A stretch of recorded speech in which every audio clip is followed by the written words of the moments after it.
Most people think money problems are about discipline. Spend less, save more, be responsible. But that story doesn't explain something we've all seen. Smart, hard-working people. People who genuinely try, still sliding into debt, impulse spending, and financial anxiety. Almost like it's happening to them. Tonight, I want to show you a more uncomfortable idea. A lot of modern financial struggle isn't a character flaw. It's a timing problem inside your brain. And to understand it, we're going to start in New York City at a restaurant table in the late 1940s. According to the origin story repeated by Diners Club itself, a businessman named Frank McNamara forgot his wallet during a dinner and had to be rescued so the bill could be paid. The embarrassment became a spark for something that would soon reshape consumer behavior. Diners Club, launched in 1950 as a multi-purpose charge card. Now, whether every detail of that dinner is perfect history or partly legend doesn't matter as much as what the card represented psychologically. You could enjoy the reward now and push the pain later. That sounds like convenience. But it also unlocked a powerful cognitive loophole. Your brain does not experience the future the same way it experiences the present.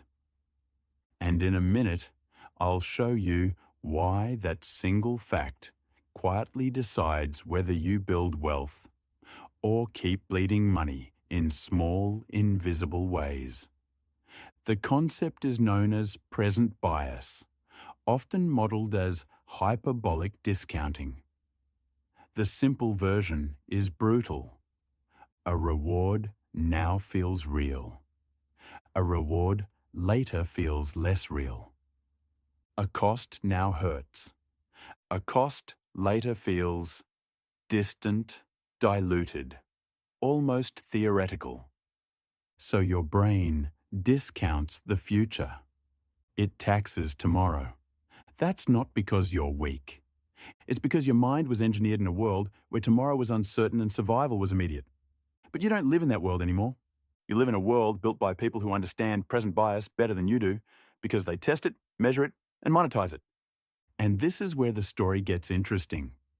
In the 1970s, psychologist Walter Mischel ran what became one of the most famous demonstrations of delayed gratification, the marshmallow experiment. A child could take one treat now, or wait and get more later. Pop culture turned it into a morality tale. The kids who waited became successful. But the real lesson is sharper. People don't win against the present by willpower alone. They win by strategies and by environment.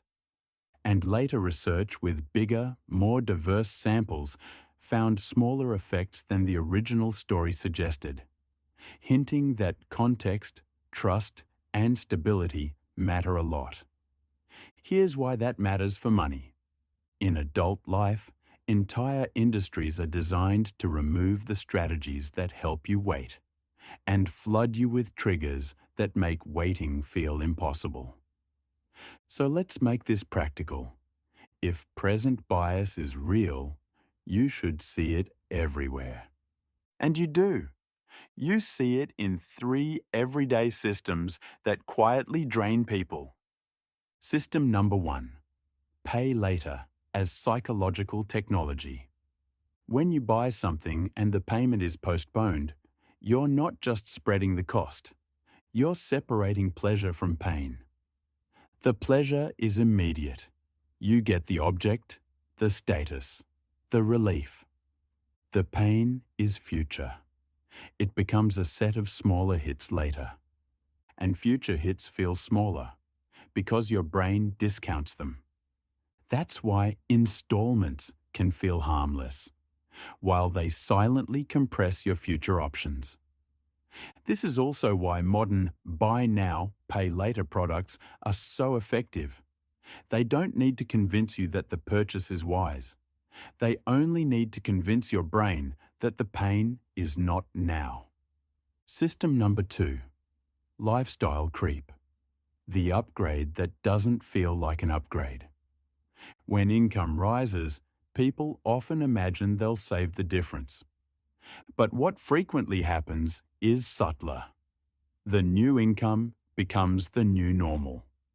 A couple subscriptions, more delivery, convenience purchases, small upgrades that feel like, I deserve this.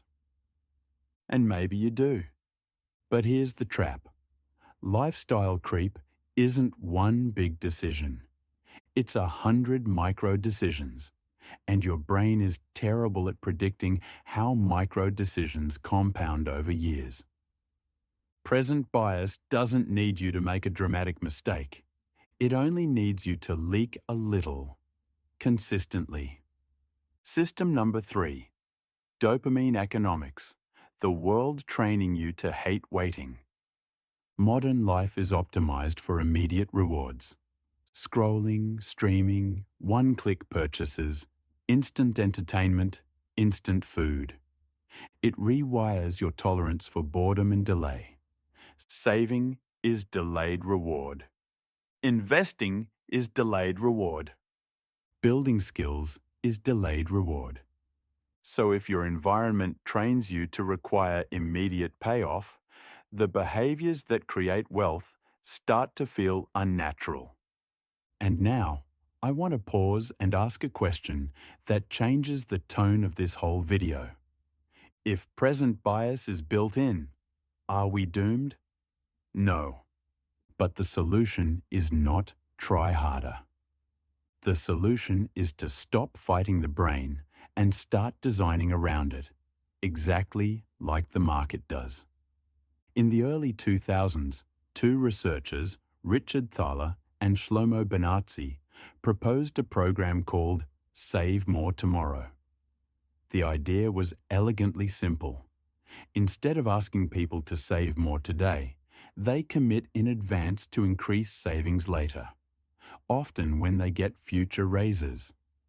So the painful part doesn't collide with present bias in the same way. And the reported outcome in their work is striking. Average saving rates among participants increased from 3.5% to 13.6% over 40 months. That's not a personality transformation. That's design.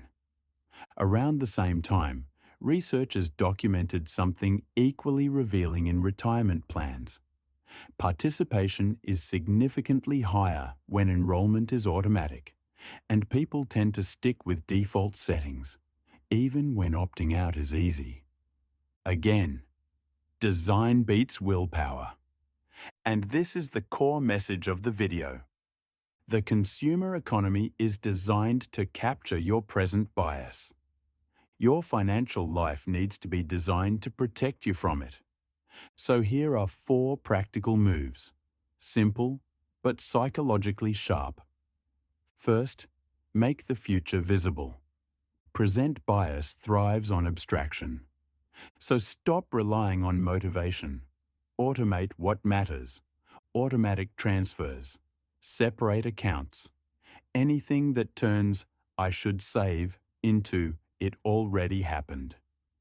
Second, reduce the number of decisions. Most financial mistakes don't happen in moments of clarity. They happen when you're tired, bored, lonely, stressed, or euphoric.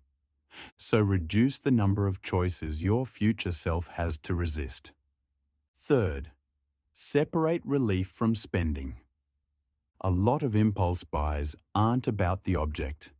They're about mood regulation. You're buying relief. So before you purchase, ask a cleaner question. Am I buying value, or am I buying anesthesia? Fourth, shift from things to time. Because the real cost of present bias isn't the money you spend. It's the future you narrow. Every recurring payment is a small claim on your future freedom. And here's the line I want to leave you with. Money rarely disappears in one dramatic moment. It leaks through time. It leaks through that invisible brain bug that treats tomorrow as less real than today. Once you see it, you can stop blaming your character and start building systems that make good decisions easier than bad ones. In the next video, we'll cover another psychological trap that destroys smart people with terrifying efficiency: herd behavior. How crowds shape your spending, your beliefs, and your investments. But for now, if you do one thing this week, design one default that protects you when you're not at your best. Because that's when the future turns to fog and the present becomes a trap.